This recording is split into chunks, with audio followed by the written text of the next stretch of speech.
ஆதாமும் ஏவாளும் சர்ப்பத்தின் பேச்சை கேட்டு பாவம் செய்து கடவுளுக்கு கீழ்ப்படியாமல் போன பின்பு கடவுள் அன்று சர்ப்பத்திற்கும் ஏவாளுக்கும் ஆதாமிற்கும் வழங்கிய தீர்ப்புதான் இன்றளவும் மனிதனின் என்றும் மாறாத வாழ்க்கை முறையாக உள்ளது என்பது மிகவும் ஆச்சரியமாய் உள்ளது. அதுதான் மனிதனின் வாழ்வாகவும் உள்ளது. கடவுள் முதலில் பாம்பாகிய சர்ப்பத்தை பார்த்து வழங்கிய தீர்ப்புதான் இது. பாம்பாகிய நீ மனித குலத்தை பாவத்தில் விழ செய்ததால் நீ எல்லா நாட்டு விலங்குகளிலும் எல்லா காட்டு விலங்குகளிலும் சபிக்கப்பட்டிருப்பாய்.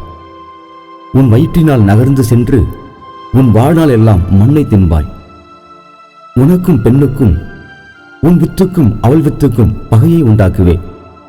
அவர் உன் தலையை நசுக்குவார், நீ அவர் குதிகாலை தீண்டுவாய் என்றார்.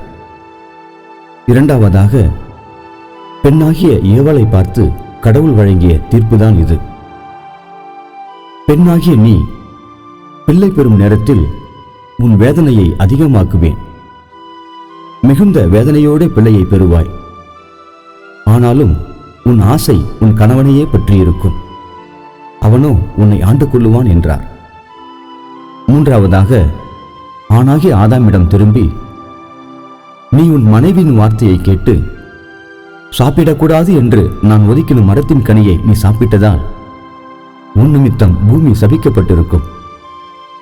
நீ உயிரோடு இருக்கும் நாளெல்லாம் நீ வருத்தத்தோட பூமியின் பலனை சாப்பிடுவாய். பூமியானது முள்ளையும் முட்புதரையும் விளைவிக்கும். வயல்வெளி பயிர்களை நீ உண்பாய். நீ மண்ணிலிருந்து உருவாக்கப்பட்டதால் நீ மண்ணுக்கு திரும்பும் வரை நெற்றி வியர்வை நிலத்தில் சிந்தி உன் உணவை உண்பாய். நீ மண்ணாயிருக்கிறாய், மண்ணுக்கே திரும்புவாய் என்றார். ஆதியாகமம் 3ஆம் அதிகாரம் வசனங்கள் 14 to 19 வரை.